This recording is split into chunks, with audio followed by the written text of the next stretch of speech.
স্নাতক সম্মান তৃতীয় বর্ষের সুপ্রিয় শিক্ষার্থীবৃন্দ, আমরা প্রাচীন গ্রিক ও রোমান সাহিত্য তত্ত্ব যে 3006 নম্বর যে কোর্স, এই কোর্সে গত ক্লাসে আমরা হোরেসের সাহিত্য তত্ত্ব বিষয়ে আলোচনার সূত্রপাত ঘটিয়েছিলাম এবং প্রথম ক্লাসটিতে আমরা রোমান যে সাহিত্য তত্ত্ব গড়ে ওঠার যে প্রেক্ষাপট, সেই সমাজ, সেই রাষ্ট্র এবং সেই যে সাম্রাজ্য এবং তার সাথে গ্রিসের যে সম্পর্ক, সেই প্রেক্ষাপট, কবি হোরেসের বেড়ে ওঠার, হয়ে ওঠার এবং তার যে গ্রন্থসমূহ ইত্যাদির সাথে সংক্ষিপ্তভাবে পরিচিত হয়েছি। আমরা গত ক্লাসের শেষে এও বলেছিলাম যে হোরেসের যে আর্স পোয়েটিকা, এই যে অ্যাপিস্টেলস নামক যে তার বিখ্যাত গ্রন্থ, এই গ্রন্থের শেষ অংশ নিয়ে যে একটি স্বতন্ত্র গ্রন্থ হিসেবে আমরা বিবেচনা করি আর্স পোয়েটিকা, এই গ্রন্থের আলোকে আমরা 7টি বিষয় সম্পর্কে আলোকপাত করব। অর্থাৎ আর্স পোয়েটিকাতে 7টি বিষয় নিয়ে হোরেস আলোচনা করেছেন প্রধানত। সেই বিষয়গুলোর কথাও আমি তোমাদের বলেছিলাম। শিল্পের ঐক্য বা সংহতি, শিল্পের বিষয়, শিল্প বলতে এখানে কাব্য, নাটক, মহাকাব্য, মিউজিক, আর্ট সব কিছুই আসবে। হোরেস অনেকটা হচ্ছে যে কাব্য বা সাহিত্য না ধরে শিল্প ধরেই আলোচনাগুলোর সূত্রপাত করেছেন।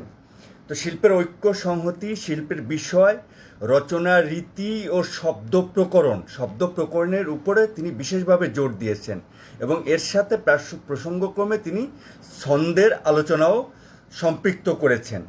শিল্পের উদ্দেশ্য ও লক্ষ্য এবং শিল্প নির্মাণের ক্ষেত্রে, শিল্পের উদ্দেশ্য ও লক্ষ্য একটা আলোচনা এবং এই শিল্প নির্মাণের ক্ষেত্রে প্রতিভার কতটা গুরুত্ব রয়েছে, প্রতিভা ও চর্চা, অর্থাৎ একজনের শিল্প রচনায় একজন কবি সার্থক, অর্থাৎ তার শিল্পক্ষম প্রজ্ঞা রয়েছে, প্রতিভা রয়েছে, এর সাথে চর্চার গুরুত্ব কতটা সেটিও তিনি উল্লেখ করেছেন।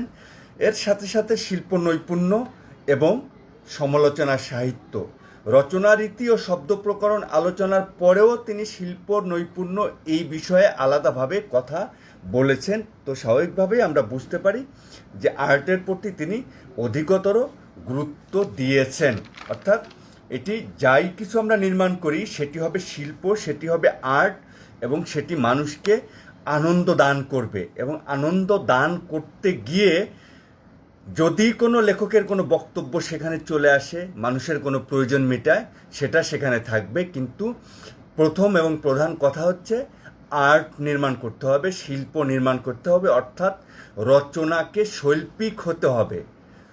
তো যাই হোক, আমরা প্রথম বিষয়ে যাই, সেটি হচ্ছে যে শিল্পের ঐক্য বা সংহতি। তো শিল্পের ঐক্য বা সংহতি এই বিষয়ে প্লেটোও কথা বলেছেন, অ্যারিস্টটলও কথা বলেছেন এবং বিশেষভাবে অ্যারিস্টটল যে একটি কাহিনী বা প্লট বা নাটক বা মহাকাব্যের যে আদি মধ্য অন্ত সমন্বিত যে ঘটনার কথা বলেছেন, যে শিল্প নির্মাণের কথা বলেছেন, হোরেসও এই বিষয়টি উল্লেখ করেছেন।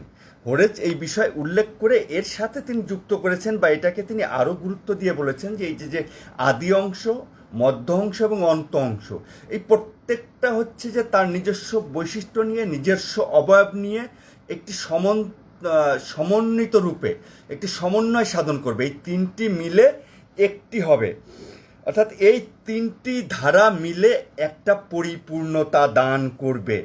নতুন চরিত্র আসবে, নতুন কাহিনী আসবে, নতুন ঘটনা আসবে, নতুন নতুন অনুষঙ্গ আসবে, উপকরণ আসবে।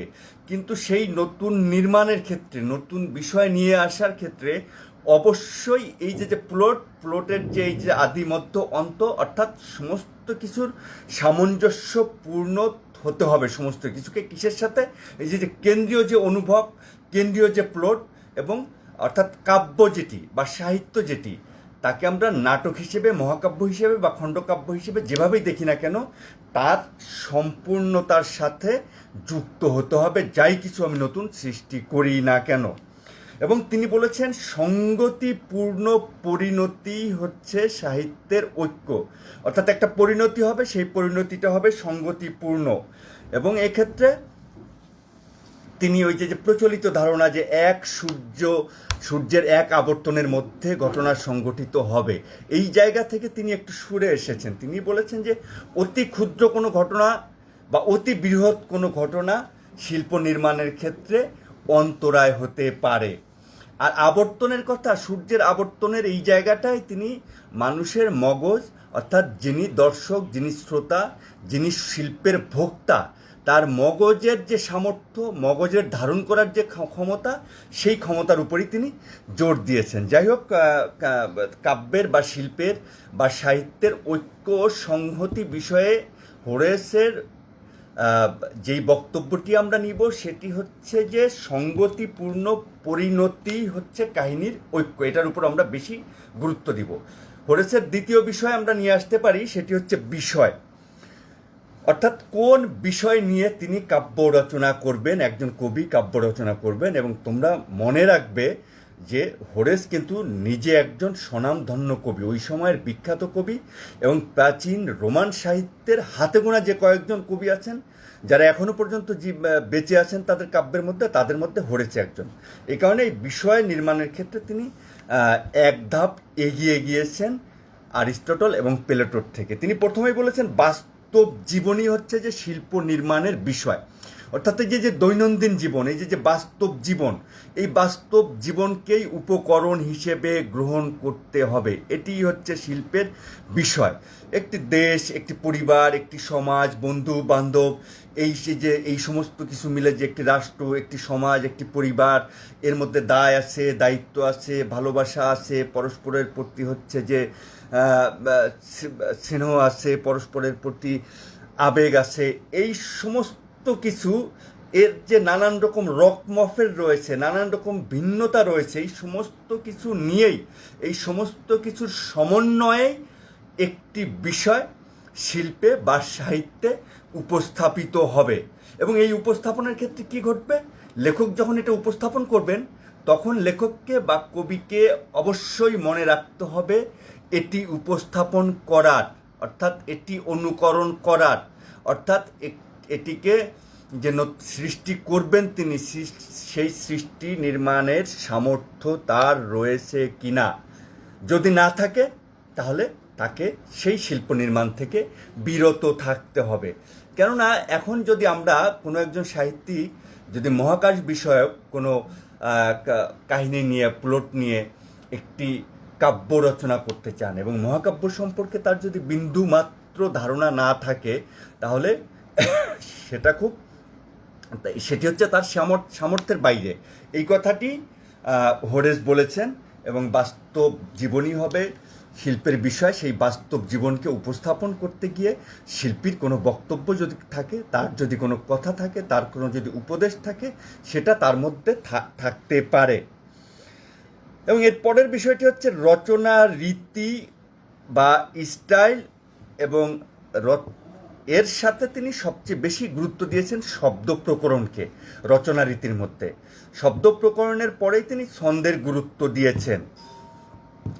এবং তিনি বলেছেন মানুষের অভিজ্ঞতা, চিন্তা ও সময়ের পরিবর্তনের সাথে সাথে শিল্পের প্রকাশ রীতিও পাল্টে যাবে।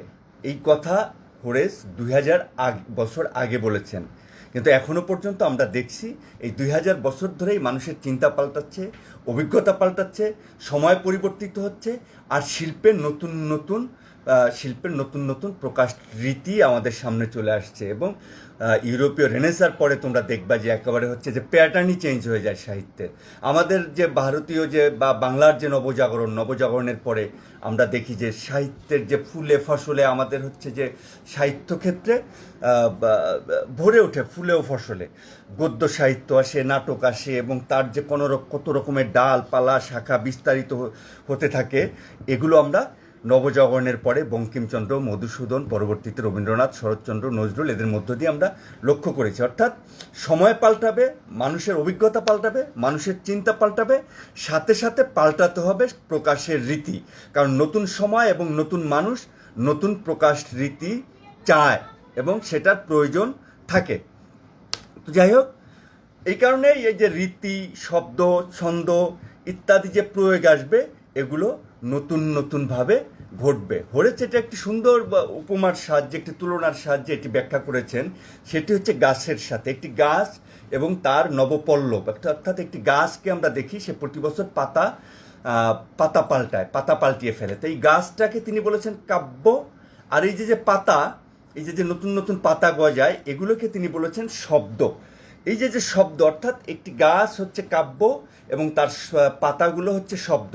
তো গাছ কি হয়, গাছটা হচ্ছে অপরিবর্তিত থাকে প্রতি বছর, অর্থাৎ কাব্য অপরিবর্তিত থাকে, শিল্পের আনন্দ অপরিবর্তিত থাকে। কিন্তু প্রতি বছর সে যখন তার শব্দগুলোকে পরিবর্তন করে, পুরানো শব্দ সব ফেলে দেয়, পুরানো পাতা সব ঝরে যায়, নতুন পাতা গজে ওঠে, নতুন পাতায় এই বৃক্ষটি, এই গাছটি নতুন রূপে আবির্ভূত হয়। কিন্তু বৃক্ষ তো একটি, সেই কাব্যই, কিন্তু সে যখন নতুন পাতা পায় তখন তার আমরা নতুন রূপ দেখি। এইভাবে কাব্য নতুন নতুন রূপে উপস্থাপিত হবে, নতুন নতুন রূপে আমাদের সামনে আসবে, নতুন নতুন স্রষ্টা নিয়ে আসবেন তার শব্দের প্রয়োগের মাধ্যমে। কারণ কালের বিবর্তনে আমরা প্রত্যক্ষ করি, বা হোরেস প্রত্যক্ষ করেছেন, শব্দ হারিয়ে যায়, শব্দ অপ্রচলিত হয়ে যায়, শব্দ জীর্ণ হয়ে যায়, শব্দ একসময় মারাও যায়। তো সেই মৃত শব্দকে কবি ব্যবহার করবেন না। আবার এই যে যেমন হচ্ছে যে এর যে শব্দ যে বিগত হয়, শব্দ যে অপ্রচলিত হয়, একই সাথে নতুন নতুন শব্দ তৈরি হয়, নতুন নতুন ভাব, নতুন নতুন ধ্যান, নতুন নতুন চিন্তাকে আশ্রয় করে নতুন নতুন শব্দের সৃষ্টি হয়, বিভিন্ন ভাষা থেকে শব্দের আমদানি ঘটে। এই সব শব্দকে কাব্যে নিয়ে এসে বৃক্ষে যেমন নতুন পল্লব তৈরি হয়, নতুন পাতা তৈরি হয়, তার মাধ্যমে একটি কাব্য বৃক্ষ নতুন রূপে আবির্ভূত হয়। সেইভাবেই হোরেস চেয়েছেন যে কাব্য ঠিক থাকবে, শিল্প ঠিক থাকবে, কিন্তু তার শব্দ রীতি এবং ছন্দ বা অন্যান্য উপকরণের পরিবর্তন ঘটবে। তো যাই হোক, এটির উপর বেশি গুরুত্ব দিয়ে হোরেস বলেছেন শব্দ বিন্যাসের কৌশলের উপরই নির্ভর করবে একজন স্রষ্টার কি স্টাইল হবে, তার শিল্পশৈলী কী, তার গঠনশৈলী কী, তার রচনাশৈলী কী, এটি পুরোপুরি নির্ভর করবে তার যে শব্দ বিন্যাসের যে কৌশল, সেই কৌশলের উপরেই। এবং তিনি খুব পরিষ্কার করে বলেছেন যে এই যে ভাষা, এই যে শব্দ, এই যে ছন্দ, এগুলোর কাজ কি? এগুলোর কাজ হচ্ছে পাঠক হৃদয়ের সাথে, এই যে লেখক বা এই যে কবি, এই কবির যে অনুভব, এই অনুভবের সাথে পাঠক হৃদয়ে একটি সংযোগ ঘটানোই হচ্ছে এই শব্দ এবং রচনা শৈলীর প্রধান উদ্দেশ্য বা প্রধান লক্ষ্য। এরপরে হোরেস আমাদের যেমন হচ্ছে যে আমরা যে বললাম যে সাহিত্যের বা শিল্পের বিষয় থাকবে, বিষয়ের বাইরেও শিল্প সাহিত্য তৈরির উদ্দেশ্যের কথা তিনি বলেছেন, যে কোন উদ্দেশ্যে একজন কবি কাব্য রচনা করবেন, কোন উদ্দেশ্যে একজন ট্র্যাজেডি নির্মাতা নাটক রচনা করবেন। সফোক্লিস কেন নাটক রচনা করেছিল, কেন হোমার মহাকাব্য রচনা করেছিল, এই যে কেন, মানে উদ্দেশ্য লক্ষ্য, এই ক্ষেত্রে হোরেস আগের জায়গা থেকে, অর্থাৎ গ্রিক যে সাহিত্য তত্ত্ব, তোমাদের মনে রাখতে হবে এই যে রোমান সাহিত্য তত্ত্ব পরিবর্ধিত হয়েছে, বিকশিত হয়েছে গ্রিক সাহিত্যের শিকড় থেকেই। তারপরেও এখানে হোরেস এসে গ্রিক সাহিত্য, রোমান সাহিত্য তত্ত্ব তার ভিন্নতা নিয়ে বিকশিত হয়। তারই একটি প্রমাণ আমরা পাই, সেটি হচ্ছে যে হোরেস বলেন যে সার্থক শিল্প নির্মাণই হচ্ছে শিল্পের বা সাহিত্যের উদ্দেশ্য ও লক্ষ্য। মানব জীবন উপস্থাপন করবে, সেই উপস্থাপনের মাধ্যমে একটি আনন্দ পাঠক হৃদয়ে সঞ্চারিত হবে, এটি হচ্ছে সাহিত্যের উদ্দেশ্য। এবং এই উদ্দেশ্য সফল করতে গিয়ে তিনি সাহিত্যিকের কি কি বৈশিষ্ট্য থাকা জরুরি তার উপর আলোকপাত করেছেন। তিনি বলেছেন যে মাত্রা জ্ঞান খুব জরুরি, অর্থাৎ পরিমিতি বোধ কতটুক থাকবে, কতটুকু বিয়োগ হবে, কতটুকু যুক্ত হবে, কতটুকু বিযুক্ত হবে। ঔচিত্য বোধ, কোন জিনিসটি আমি রাখবো, কোন প্রসঙ্গ আমি বর্জন করব, কোন অনুষঙ্গ আমি গ্রহণ করব। এই যে ঔচিত্য বোধ, অর্থাৎ সমাজের যে ভ্যালু, সমাজের যে মূল্যবোধ, এবং তার সাথে মিলিয়ে সেটাকে আমি কি ভাঙবো নাকি সেটাকে আমি গড়বো, এই সমস্ত কিছু বিবেচনা করে মাত্রা জ্ঞান অর্থাৎ পরিমিতি বোধ ও ঔচিত্য বোধ খুব জরুরি। এর সাথে যে বাস্তবতা, অর্থাৎ একটি সমাজ বাস্তবতায়, একটি রাষ্ট্রীয় বাস্তবতায়, একটি পারিবারিক বাস্তবতায় মানুষ বসবাস করে, সেই বাস্তবতাকে কোনোভাবেই হচ্ছে অবহেলা করা যাবে না। এর সাথে যা কিছুই আমি উপস্থাপন করি সেটি হবে স্পষ্টভাবে করতে হবে, আমাকে স্পষ্ট উপস্থাপন, অর্থাৎ যা কিছু আমি বলি সেটার জন্য তার মধ্যে যেন কোনো ধোঁয়াশা না থাকে, তার মধ্যে যেন কোনো রহস্যময়তা না থাকে, সেটা হচ্ছে যে পরিষ্কার একেবারে স্পষ্ট একটি ভাবের ব্যঞ্জনা যেন তৈরি হয়। অর্থাৎ সর্বোপরি আমরা বলতে পারি আনন্দ দানের মধ্য দিয়ে প্রয়োজনীয় কথা বলে নেওয়াই হচ্ছে কবির বা সাহিত্যের উদ্দেশ্য। আনন্দ দানের মধ্য দিয়ে, অর্থাৎ শিল্প নির্মাণের করতে গিয়ে এবং শিল্প নির্মাণ করবেন এবং সেই শিল্প নির্মাণের ক্ষেত্রে তিনি তার যদি কোনো কর্তব্য থাকে, কোনো বক্তব্য থাকে রাষ্ট্র ও সমাজের পরিপ্রেক্ষিতে, সেই বক্তব্যটাও তিনি প্রকাশ করবেন। এরপরে আমরা বলবো তার প্রতিভা ও চর্চা, এই দুটি বিষয়ের উপরে তিনি অত্যন্ত গুরুত্ব দিয়েছেন এবং তিনি বলেছেন যে প্রতিভা থাকে কিছু কিছু মানুষের বা বিশেষ বিশেষ মানুষের, সৃষ্টিক্ষম প্রজ্ঞার অধিকারী হয় বিশেষ বিশেষ মানুষ, তাদের প্রতিভা থাকে, যেটিকে অ্যারিস্টটল বলেছে, প্লেটো বলেছেন দৈব প্রভাব। অ্যারিস্টটল বলেছেন এটি হচ্ছে যে প্রতিভা, এটিকে তিনি দৈব হিসেবে নিয়ে আসেননি, কিন্তু মানুষের একটি বিশেষ প্রতিভা মানুষের থাকে। হোরেসও এই প্রতিভার কথা বলেছেন, কিন্তু প্রতিভার সাথে তিনি আরেকটি বিষয় জুড়ে দিয়েছেন, সেটি হচ্ছে চর্চা। প্রতিভা ও চর্চা, এবং এ দুটি কোনো আলাদা বিষয় না।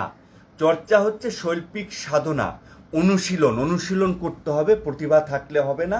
প্রতিভা থাকলে সেটা চর্চার অভাবে অঙ্কুরেই তার বিনাশ ঘটবে। তাহলে এই প্রতিভা এবং শৈল্পিক অনুশীলন, এই দুইয়ের সার্থক মিলনের মাধ্যমে শিল্প সৃষ্টি হতে পারে, এটি হচ্ছে হোরেসের বক্তব্য।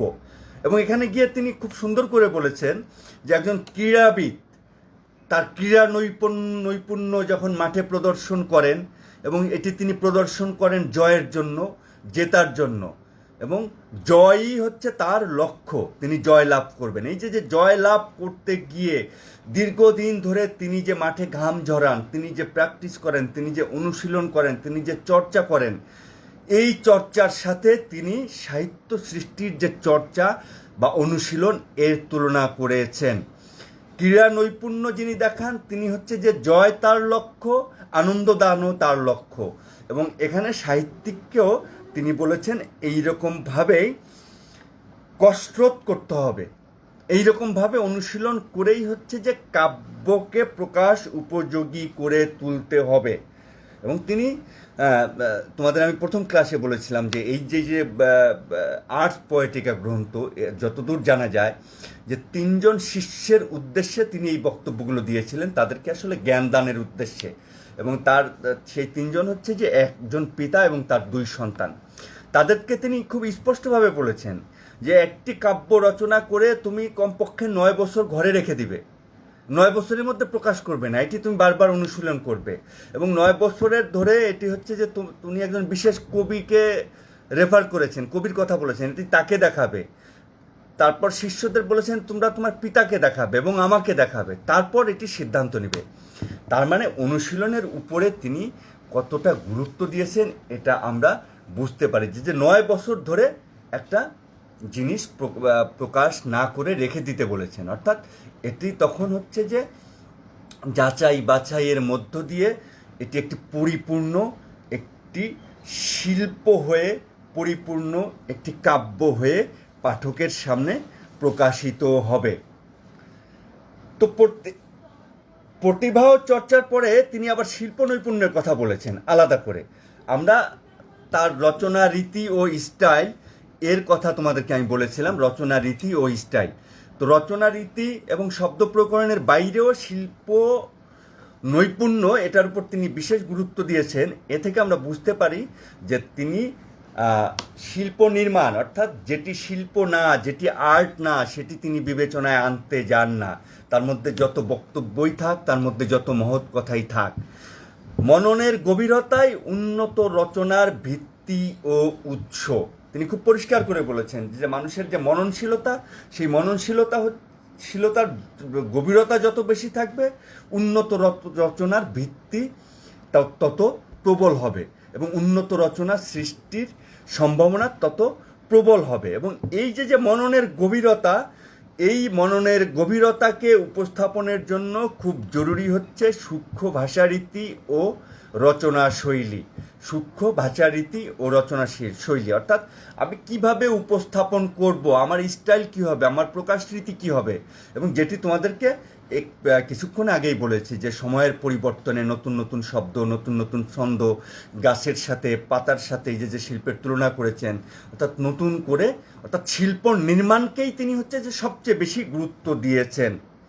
সর্বশেষ যে বিষয়টি তিনি আলোচনা করেছেন সেটি হচ্ছে সমালোচনা সাহিত্য। অর্থাৎ ততদিনে গ্রিক ও রোমান সাহিত্য তত্ত্বে সমালোচনার একটি বলিষ্ঠ ধারা তৈরি হয়ে গিয়েছে এবং এই কারণে তিনি সমালোচনা বিষয়ে তিনি কথা বলেছেন এবং তিনি খুব স্পষ্টভাবে, খুব শক্তভাবে বলেছেন সমালোচককে হতে হবে নিরপেক্ষ, নিরাসক্ত, অর্থাৎ কোনো পক্ষে তিনি যাবেন না। এবং এই নিরপেক্ষ বা নিরাসক্ত যে সমালোচক, তাকে হতে হবে সৎ।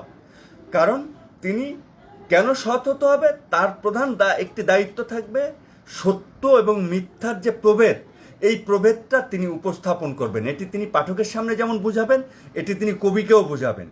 খুব স্পষ্টভাবে ধারালো ভাষায় এটি তাকে বলতে হবে কোথায় সত্য এবং মিথ্যার ফারাক। এই কারণে সমালোচককে সৎ হতে হবে, সমালোচককে নিরাসক্ত হতে হবে। সমালোচক, একজন সাহিত্য সমালোচক, তাকে অবশ্যই কোনো কবি সম্পর্কে, কোনো সাহিত্যিক সম্পর্কে ব্যক্তিগত রোষের কারণে বা ইত্যাদি নানাবিধ প্রভাবের কারণে অহেতুক নিন্দা করা যাবে না। অহেতুক নিন্দা সম্পূর্ণ নিষিদ্ধ করেছেন হোরেস। এবং এই যে অহেতুক নিন্দার সাথে সাথে তিনি এও বলে দিয়েছেন যে অতিরিক্ত স্তুতি বা স্তাবকতা, অর্থাৎ স্তুতি দেখানো যাবে না, কারো প্রশংসায় কাউকে ভাসিয়ে দেওয়া যাবে না বিনা কারণে। অর্থাৎ অতিরিক্ত স্তুতিও করা যাবে না, যেমন করা যাবে না অহেতুক নিন্দা। এটা কে করবেন না? এটা সমালোচক করবেন না। এবং তিনি এখানে খুব সুন্দরভাবে একটা তুলনা করেছেন, শান পাথরের সাথে সমালোচকের একটি তুলনা করেছেন। শান পাথর কী করে? শান পাথর হচ্ছে অস্ত্রকে ধারালো করে। শান পাথরের কাজ হচ্ছে অস্ত্রকে ধারালো করা, নিজে ক্ষয়ে নিজে ধার দিয়ে আরেকটা অস্ত্রকে সে শান পাথর ধারালো করে তোলে। তো সমালোচকের কাজও হচ্ছে শান পাথরের মতো। সমালোচক কী করবেন? শান পাথরের মধ্যেই কবির যে কবিত্ব শক্তি, শিল্পীর যে শিল্প নির্মাণের যে ক্ষমতা, সেই ক্ষমতাকে আরও বেশি ধারালো করে তুলবেন। এটি হচ্ছে তার প্রধান দায়িত্ব। এই জন্যই হচ্ছে যে একজন সমালোচক সমালোচনা সাহিত্য নিয়ে বা আমাদের সামনে উপস্থাপিত হবেন। যাই হোক, অতি সংক্ষিপ্তভাবে প্রাচীন রোমান সাহিত্যিক এবং সাহিত্য তত্ত্ববিদ হোরেসের সাহিত্য তত্ত্ব সম্পর্কে আর্স পয়েটিকা অবলম্বনে আমরা এই কথাটুকু বললাম। এটুকু তোমরা মনোযোগ দিয়ে হচ্ছে যে শুনবে এবং এর সাথে তোমরা যে মূল বইটি, অনুবাদ বইটির কথা বলেছি, সেটি যদি একবার দুবার তোমরা পাঠ করো এবং সাথে এই দুটি ক্লাস মিলিয়ে, তাহলে এই বিষয়ে তোমাদের একটি প্রাথমিক ধারণা তৈরি হয়ে যাবে এবং যা দিয়ে তোমরা পরীক্ষার বৈতরণী পার হতে পারবে। এবং এর বাইরে যদি তোমরা আরও ব্যাপক পাঠ করতে চাও, ব্যাপক জানতে চাও, তাহলে অবশ্যই রোমান সাহিত্য তত্ত্ব, রোমান সাম্রাজ্য এবং সেই সাথে সাথে হোরেসের এই কাব্যতত্ত্ব সুবিস্তৃতভাবে তোমাদেরকে পাঠ করতে হবে, অনুধাবন করতে হবে। যাই হোক, আজকে এই পর্যন্তই থাকবে। আমরা পরবর্তী ক্লাসে যে আরেকজন যে সাহিত্য তত্ত্ববিদ, রোমান সাহিত্য তত্ত্ববিদ লংজিনাসের সাহিত্য তত্ত্ব নিয়ে আমরা পরবর্তী ক্লাসে আলোচনা করব। তোমরা সবাই ভালো থাকবে এবং কম বেশি পরীক্ষাকে কেন্দ্র করে তোমরা প্রস্তুতি নিতে থাকবে। কারণ আমাদের এই যে চলমান বাস্তবতা পার হয়ে আমরা হয়তো আগামী বছরের শুরুতেই নতুন বাস্তবতায় প্রবেশ করব, যেই বাস্তবতায় খুব স্বাভাবিকভাবেই তোমাদের সামনে পরীক্ষা চলে আসতে পারে। এই কারণে তোমরা এখন এসে এই মুহূর্ত থেকে তোমাদের পড়ালেখাটা কিছুটা পরীক্ষা কেন্দ্রিক করবে, আমি এরকমই আশা করব। সবাই ভালো থাকবে।